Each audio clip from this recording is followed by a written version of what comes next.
여러분 안녕하십니까, 진성호입니다. 윤석열 국민의힘 대통령 후보의 이 선대 조직이 선대위원회에서 선대본부로 바뀐 지 오늘 아침 첫 번째 회의가 열렸습니다. 윤석열 후보는 참석하지 않았습니다. 지금 윤석열 후보는 신이 나서 인천에서 굉장히 빡빡한 일정을 소화하고 있습니다. 근데 오늘 윤석열 후보 일정을 보니까 너무 촘촘한 것 같습니다. 뭐 여기 번쩍 저기 번쩍 뭐 굉장히 시간차를 적게 두고 많은 곳을 지금 방문하고 연설하도록 되어 있습니다. 요건 조금 조정해야 될 것 같습니다. 윤석열 후보가 지각을 많이 한다는 지적도 있었던 것도 이렇게 일정이 너무 빡빡하기 때문 아닌가 싶습니다. 이동 시간도 이동 시간이지만 중간에 조금 마음의 여유를 가질 수 있는 그런 공간도 필요합니다. 자, 어쨌든 윤석열 후보는 지금 인천으로 가서 굉장히 바쁜 일정을 소화하고 있습니다. 서울 중앙선대본부는 오늘 회의를 열었습니다. 그런데 지난번 김종인 총괄선대위원장, 김병준 상임선대위원장 그 시절의 회의와는 완전히 분위기가 달랐습니다. 일단 권영세 선대본부장, 지금 슬림화된 윤석열의 선거대책본부는 3개의 본부가 있지만 사실상 2개의 본부 위주로 움직입니다. 하나는 선대본부, 하나는 정책본부입니다. 또 하나 직능본부가 있지만 여기는 아무래도 뭐 주요한 업무라보다는 그냥 당연히 돌아가는 그런 업무입니다. 자, 권영세 선대본부장 오늘 작심 발언을 계속했습니다.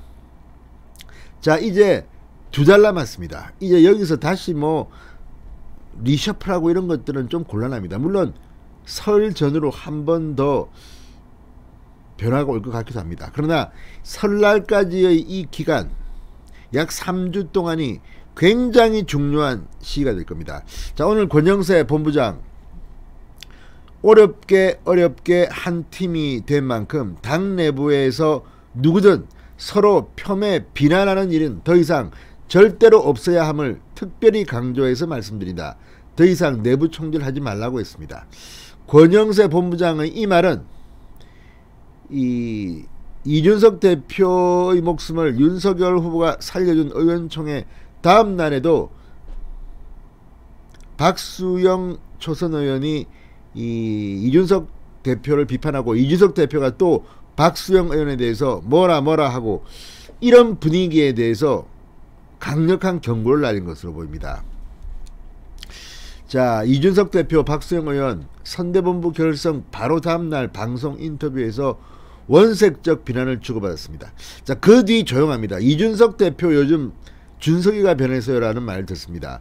방송 인터뷰를 거의 하지 않습니다. 물론 뭐 이제 하겠죠. 그러나 지금 SNS의 메시지도 송영길 대표 한판 붙자, 박영선 전 장관 그따위 말을 하지 마라, 뭐 아무튼 민주당 쪽을 향한 공격들이 많습니다.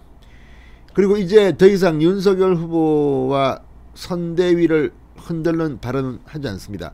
바로 이 포인트입니다. 지금 국민의힘은 내부 분쟁만 없으면 이제 지지율이 올라갈 겁니다. 그런데 거기에 대해서는 이준석 대표가 이제 발로 뛰어야 하는 것이 이준석 대표 책임이 가장 심각합니다. 2주 동안 계속 윤석열 뭐 이 내부 총질 윤핵관 이게 당대표로서 할 짓이 아니었다는 겁니다. 정말 마음 같아서는 완전히 이준석 대표 날려버리고 싶지만 지금은 정권 교체가 우선입니다. 그리고 이준석 대표는 이번에 보니까 일은 잘합니다. 제가 볼 때는. 그러니까 가는 겁니다. 그리고 이준석 대표 이제부터 더 이상 분란 일으키지 말고 지금처럼 하면 됩니다. 자, 어제 YTN 방송에 기자가 물으니까 그 말을 했습니다. 짧게 했습니다. 지금은 일할 때라고 했습니다. 뭐 김종인 전 위원장 찾아뵙냐 하니까 그거는 나중에 뭐 이야기하자. 뭐 정무적인 것은 나중에 뭐 정책으로 생각해보자.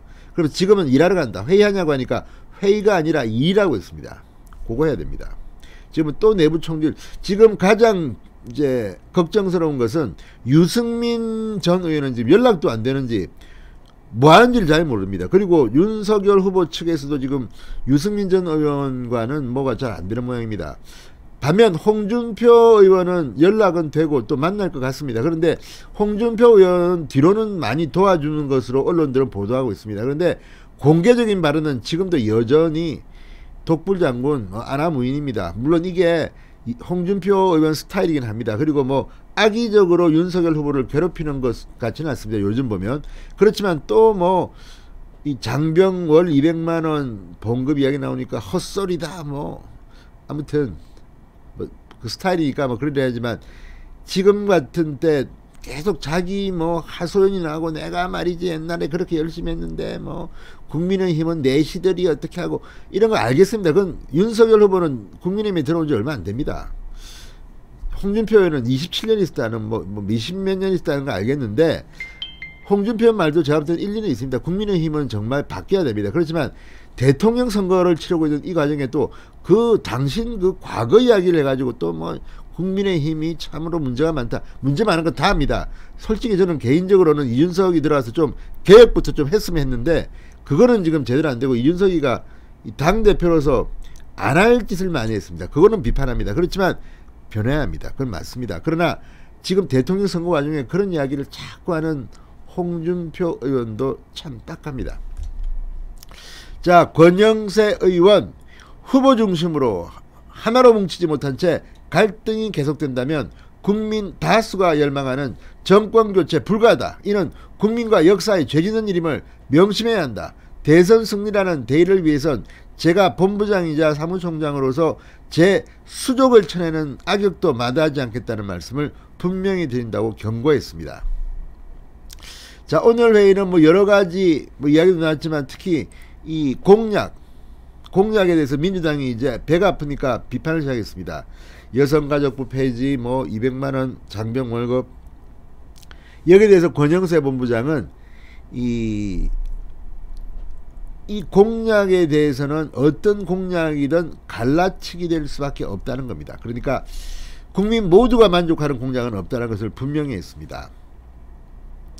자, 아무튼 이 권영세 본부장은 본부장 사무총장으로서 실수를 주의하라는 그런 오늘 메시지를 강력하게 냈습니다. 그리고 수족을 쳐내는 악역도 마다하지 않겠다. 자, 윤석열 후보의 공약을 담당하는 원희룡 정책본부장이 여성가족부 폐지 공약 발표 당시 알지 못했다는 주장에 대해서는 여가부 폐지는 경선 당시부터 했던 공약이다. 윤 후보 당선 후 후보 공약들이 위주로 가는 부분이 있으니 원 본부장에게는 따로 얘기를 안 드린 것이다. 이런 미스를 없게 하기 위해 윤 후보의 기본적인 공약에 대해 알려드리고 원 본부장도 공부를 좀 해야 할 것이다. 이렇게 말했습니다. 자, 어쨌든 이런 것들을 보면 지금 굉장히 슬림화되고 있고 또 바쁘게 움직입니다. 오늘 회의에는 청년들 발언도 많았다고 합니다. 변화한 윤석열 선대본부의 모습. 자, 이제 결과로 이야기할 때가 된 것 같습니다. 김성우의 직설이었습니다. 여러분 감사합니다.